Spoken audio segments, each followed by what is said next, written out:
Well, I'm sure you guys have heard I've got a new opportunity for 2021 to hunt the Golden Triangle County, Muskingum County of Ohio this year.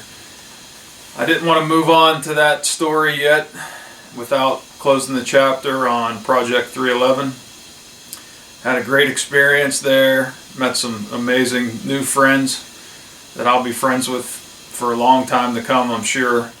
I'm going to miss those guys. Just had some issues with the middleman between us and the landowner, and it made things kind of difficult to reach our goals that we had for that property. And don't get me wrong, we had some great encounters and some great food plots. The killer food plots that we planted came in amazing, even with the late summer drought that we had there. So, but just made things difficult trying to do the logistics and get the things done that we wanted to get done there, which we should have been able to get done there because the landowner was on board, but the middleman kind of complicated things, and it is what it is. It just wasn't for me. It was time for me to move on, and that's not without my opportunity. You know, I didn't get a chance to elaborate on this because I bounced from there to Kansas so quickly and tried to get that taken care of. But yeah, about second week of November, very strange year. I mean, across the whole lease, I don't know if you remember me talking about that landowner's farm is in a couple of large blocks. We had the 311 lease, and then there were some bigger chunks to the north and south of us that some friends of mine leased. So we had a pretty good idea on the area and what bucks were where and what kind of potential everything held there. But just a strange year for everybody. Even during the rut, just not a whole lot of activity seen. Not a lot of opportunities. A few mature bucks here and there during daylight, but it just wasn't working out. And then about the second week of November, we had a mature buck start showing up at a feeder, a corn feeder, that we had on the north end of the 311. And I'm not a big feeder sitter, and there's nothing wrong with that. If that's your style and it works for you, great.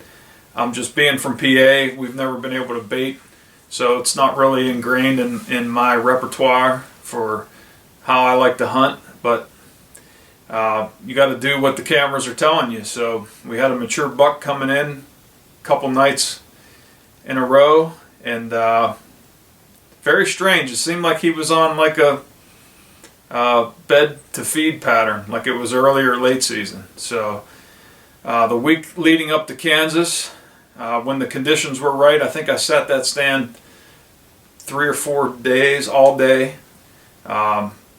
2 days before I was leaving for Kansas, I sat there all day, and an hour before sunset, here comes this buck up out of the south, out of his bed, walks up maybe 80 yards from the feeder, stopped, visually looks, and then the wind's kind of blowing out of the northeast, and I'm in a stand tucked up against the field edge, and he's coming from the timber in the south. So as far as he could go to get downwind to that feeder, he wasn't ever going to get my wind, so it was perfect. And he came up around, stopped, checked the wind for the feeder, and just walked on in, like I said, like it was early or late season, just coming in to feed in the evening. And I had all day. Everything was perfect. I was able to keep myself calm, slow myself down, go through my mantra, my steps of drawing and settling the pin and everything. The only thing I didn't take into consideration was how quiet it was that evening. And not any heavy wind.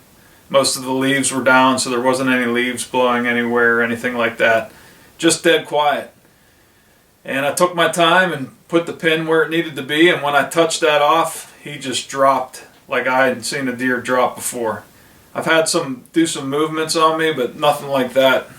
it reminded me of some of those hunting shows you see where they'll put the line mid-body on the deer, and then when they slow it down, that line's here and the buck's down here. Well, that's how fast it happened. And I was a little bit concerned about the shot once he did that, but being that the stand was 25 feet up in the air because of the way the terrain comes uphill there, when he ran away, I could see the arrow sticking out of his right side, and there was blood coming out. And I thought, it's high, but I got good penetration, and maybe I got the top of the lung or something, maybe one lung. I was kind of feeling a little bit better as he was running away, and I could see the arrow sticking out both sides. And it just didn't seem like as high as I thought it was. It was high, but it didn't seem that bad. So I thought, okay. So I got down. I just snuck over to where the shot was just to see, and there wasn't a whole lot of blood at the impact site. So I backed out of there based on it being a high hit. I didn't want to push him or cause him to take off, or if he was bedded down somewhere close. So I just backed out. I always err on the side of caution with that. That's one thing that I've been disciplined about. As many things as I'm not disciplined about and haven't learned my lesson over the years, that's one thing I have learned. So I backed out for a few hours, made some phone calls, played it over again in my head, and then went back in to check. And about 60, 70 yards from the point of impact, the blood was coming out pretty good. Not spraying, but pretty decent blood. But I could tell it was like a darker muscle blood. It wasn't the bright, bubbly blood that you like to see from a lung hit. So I checked that out for maybe another 50 yards, and I just decided, you know what, there's no sense pushing the envelope here tonight. We'll come back in the morning, we'll have daylight, and things will be good to go. So left that night not feeling great, but hoping that, you know, the evidence that I had with the arrow sticking out, that something would work out. So came back the next day, had some help from some friends that come down. Bob and Chris came down and gave me a hand, which I can't thank them enough to drop what they're doing and to do that for me. And that sort of lets you know who your friends are whenever it's time to do something like that, especially on a work day. But we ended up tracking it. Decent blood for a while, maybe the first couple 100 yards, and then it started that drop here, drop there, which we were still able to follow. And with the HuntWise app, we ended up going over 2 miles just on drops of blood, and it was just like, you know, he's going uphill, downhill, side hill. It just wasn't a lethal hit, and we knew that. But you have to do your due diligence and pay respect to that animal, and do the best you can and try to follow up with them as long as you got blood. So that's what we did. But fortunately, got a picture of him not long after that. When I got back from Kansas, one of my buddies sent me a picture and said, here's your buck. Looked perfectly healthy, walking around. And then a few weeks later, we got another picture of him in daylight. Pretty good scar on his shoulder, and which I'll show you. I'll attach the picture to this video here. Looking at the scar, based on being 25 feet up, you would think it wouldn't be that bad, but ended up just being right above anything vital. And it is what it is. I mean, I could sit and pout about it, but you know, everybody's gone through it. You're going to have seasons like that, and dusted myself off and went to Kansas. And that didn't get any better, what you guys saw, but it was just one of those seasons, and you're going to have those. So you just have to weather the storm and prepare for the next one. So looking forward to moving on to Muskingum County. Got some great bucks on camera there. So I picked up the lease in October, and wasn't able to spend much time there. Obviously didn't get any habitat improvements done, but pretty excited about that. I'm going to miss the guys on the 311, but we're staying in touch, and who knows, maybe end up on a lease with them down the road someday. But just wanted to close the chapter on that for you guys and give you an update of what I went through before I went to Kansas.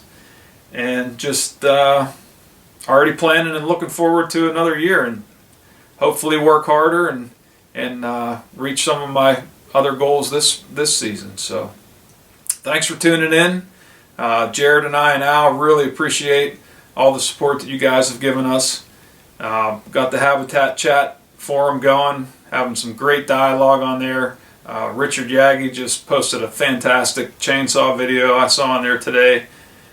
Just a wealth of information that thankfully Al got that up and running, and just another tool in our toolbox to help us keep bringing you guys some great info. So just subscribe here if you haven't already. I'd appreciate that. Follow us on all the social media platforms that we're on, and maybe we'll run into you guys somewhere once this COVID stuff's over and we can start traveling again. So take care and God bless.